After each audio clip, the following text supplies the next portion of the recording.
नमस्कार, स्वागत है आपका द फोर्थ स्टेट यूट्यूब मंच पर। मेरा नाम है रविंद्र सिंह शोरान और सुप्रीम कोर्ट में बेहद गर्मा गर्म बहस हुई आज चुनाव आयोग और याचिकाकर्ताओं के वकीलों के बीच। इस बीच बहुत गहमा गहमी होते हुए हमने देखा कि कल्याण बनर्जी जो लोकसभा के सदस्य भी हैं तृणमूल कांग्रेस के, उन्होंने राकेश द्विवेदी जो ज्ञानेश कुमार के या चुनाव आयोग के जो वकील हैं उनको कहा, ये मत समझिए कि इस देश में केवल आप ही एक ईमानदार हैं और बाकी पूरा देश बेईमान है। यहाँ सब ईमानदार हैं और आपको ऐसा क्यों लगता है कि यहाँ केवल आप ईमानदार हैं।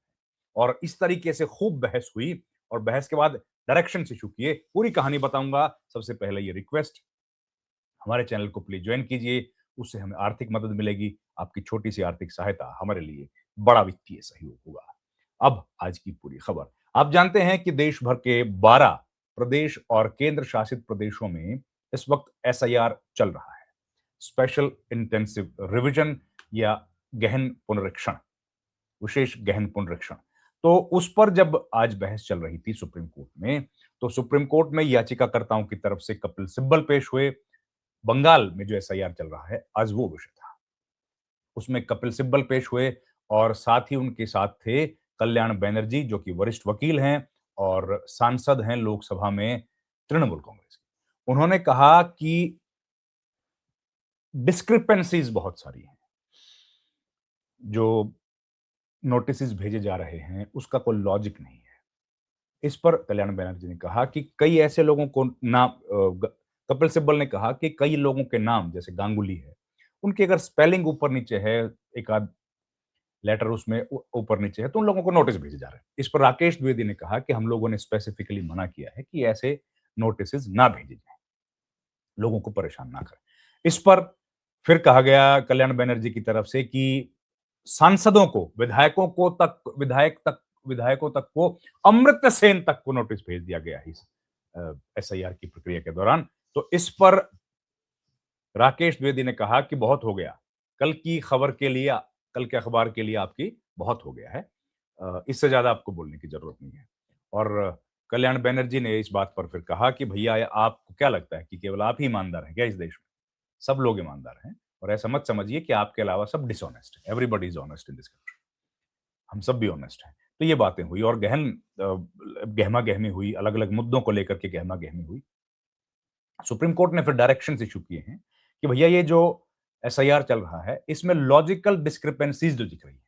अब एक और बात आई कि आज तो बाल विवाह की भी बात हुई कि राकेश द्विवेदी ने कहा कि जिन पुत्र और पिता या जिनका 18 साल से उम्र कम है या जिनका वोटर है, उसमें अगर पिता पुत्र की उम्र में या पिता पुत्री की उम्र में 15 बरस का अंतर है तो हम लोग उनको नोटिस भेज रहे हैं।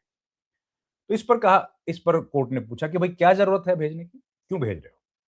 तो हमारे देश में ऐसा तो है नहीं कि भाई बाल विवाह नहीं होते हैं, चाइल्ड मैरिजेस तो होती हैं हमारे देश में। तो इस पर राकेश द्विवेदी कोई सम्मानजनक या कोई कन्विंसिंग जवाब नहीं दे पाए। फिर राकेश द्विवेदी ने कहा कि हम लोग ये वही बातें जो पुरानी की प्रक्रिया जो है हमारी बिल्कुल सही है, गलत प्रक्रिया नहीं है। इसमें हम लोग जो काम कर रहे हैं वो सारा चुनाव सुधार की तरफ कर लेके जा रहा है और हमारा जो कार्रवाई है वो बिल्कुल सही है और लोगों के भले के लिए है। तो इस पर बात बताई गई कि जिस तरह से डिस्क्रिपेंसीज आ रही हैं, जिस तरह से एक-एक करके समस्याएँ आ रही हैं, उनको सुधार करने के लिए चुनाव आयोग की तरफ से कोई कदम नहीं उठाया जा रहा। बिहार का ज़िक्र फिर हुआ कि बिहार में बीएलएज़ को जिस तरीके से उपयोग किया गया था, जो ताकतें दी गई थी, वो यहाँ पर भी दी गई हैं क्या?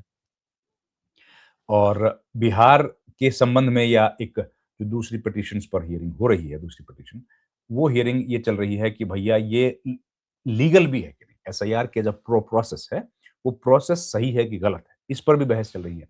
तो खैर आप जानते हैं कि 12 प्रदेशों में और केंद्र शासित प्रदेशों में अभी अभी एसआईआर की प्रक्रिया चल रही है। एक प्रदेश में पूरी हो गई, वो है बिहार। बिहार में चुनाव होने के बाद सरकार बन गई है। अब जो ये 12 प्रदेशों में चल रही है, इसमें अधिकांश प्रदेशों की पॉलिटिकल पार्टीज सुप्रीम कोर्ट में आई है। केरला, जैसे हमने आपको पहले भी बताया है कि केरला की तो सरकार भी आई है। केरला की सरकार के मुख्यमंत्री पिनराई विजयन की तरफ से या सुप्रीम कोर्ट में कहा गया था कि भाई ये जो इलेक्शंस हैं, लोकल बॉडीज के इलेक्शंस थे वहां पर, लोकल बॉडीज के इलेक्शंस में कांग्रेस पार्टी को अच्छी खासी जीत वहां पर हासिल हुई थी। तो उसमें कहा गया कि जो लोकल बॉडीज के इलेक्शंस हैं और एसआईआर की पूरी प्रक्रिया है, वो एक साथ चल रही है। और हमारे पास इतना पहली बात हमारे पास इतना स्टाफ नहीं है कि हम लोग इन दोनों प्रक्रियाओं को एक साथ चला सकें। और दूसरी बात कि हमारे पास इतना एडिक्वेट ट्रेन्ड स्टाफ नहीं है कि हम लोग दोनों प्रक्रियाओं को एक साथ चला सकें। तो ये दोनों बातें कही गई कोर्ट में। उसके बाद समय अवधि बढ़ाई गई, जो डेट्स थी उनमें तब्दीली की गई और बाकी जो प्रदेश हैं, मसलन पुडुचेरी, तमिलनाडु, पश्चिम बंगाल, आसाम और उत्तर प्रदेश, इन तमाम प्रदेशों की अलग-अलग राजनीतिक दल, पॉलिटिकल पार्टीज जैसे तमिलनाडु में भी एक अलग सीन है। तमिलनाडु में डीएमके जो कि सत्तारूढ़ पार्टी है, वो सुप्रीम कोर्ट में एसआईआर के खिलाफ आई है। तो वहीं एआईएडीएमके और सुप्रीम कोर्ट में उनके साथ में कांग्रेस पार्टी समेत और पार्टियां भी आई।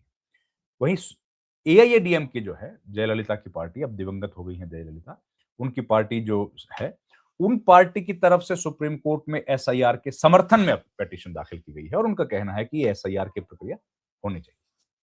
ठीक है? उसी तरीके से पश्चिम बंगाल में ममता बनर्जी की पार्टी सुप्रीम कोर्ट गई है और उन्होंने इसमें कई सारी बातें कही हैं और उन पर आज हियरिंग हुई। वहीं उत्तर प्रदेश की में जो पार्टी है समाजवादी पार्टी, वो भी सुप्रीम कोर्ट गई है। उनकी तरफ से भी जो है सुप्रीम कोर्ट में बहस की जा रही है। और बिहार का तो मामला आप जानते ही हैं कि चल रहा है। बिहार का जो मसला है, अब वो कॉन्स्टिट्यूशनल वैलिडिटी ऑफ एसआईआर है और उसके साथ सब पिटीशंस को क्लब कर दिया गया है। उसमें ये कहा गया है कि सुप्रीम कोर्ट में ये गुजारिश की गई है कि एसआईआर कराने का कानूनी अख्तियार इलेक्शन कमीशन को नहीं है। चुनाव आयोग के पास किसी भी कानून में ऐसा अधिकार नहीं है कि वो एसआईआर की प्रक्रिया को कराएं और उस पर बहस चल रही है, उस पर अलग-अलग तारीखें पड़ रही हैं। इस बीच जो एसआईआर की घोषणा की गई थी, उसमें भी अलग-अलग पिटीशंस आ गई और इन तमाम पिटीशंस के चलते सुप्रीम कोर्ट में एक हफ्ते में 1-2 बार इस मामले पर सुनवाई हो रही है, क्योंकि कई मामलों की सुनवाई अलग-अलग तारीखों पर होती है। तो ऐसे में आज जो सुनवाई हुई, उसमें डायरेक्शंस दी गई हैं सुप्रीम कोर्ट की तरफ से कि जो लॉजिकल डिस्क्रिपेंसीज हैं, जो साफ-साफ दिख रहा है कि ये गड़बड़ है, भई किसी का नाम अगर पहले था गांगुली और अब गांगुली में वाई की जगह आई हो गया है, या किसी का बंदोपाध्याय था, उसमें ए या वाई कोई अक्षर ऊपर-नीचे हो गया है, तो उसमें भी अगर आप नोटिसेस भेज रहे हैं, तो वो नोटिसेस नहीं भेजे जाने चाहिए और इस तरह की डायरेक्शन इश्यू करी। हाँ, जो स्पष्ट है, जिसमें साफ तौर पर आपको दिखाई दे रहा है कि ये गड़बड़ है, वहाँ पर आप नोटिस भेज सकते हैं। और बार-बार ये सवाल जो उठ रहा है कि भई सांसदों को, विधायकों को, अमर्त्य सेन को या गोवा में हमने देखा था कि एक पूर्व एडमिरल जो नेवी के रहे हैं, उन तक को भी नोटिस भेज दिया गया था। तो ये तमाम विषय हैं जो सुप्रीम कोर्ट की निगरानी में आए हैं और सुप्रीम कोर्ट में अमर्त्य सेन का ज़िक्र भी किया गया, बाल विवाह का ज़िक्र भी आज किया गया, अमर्त्य सेन तक को नोटिस भेज दिया है, ये बात कही गई। तो उस पर भी चुनाव आयोग के जो वकील हैं, उन्होंने अपनी तरफ से बात रखी है और उन सबका यही कहना है कि हम लोग कई बार नोटिसेस जो चले जाते हैं, वो बीएलओ के लेवल पे चले जाते हैं।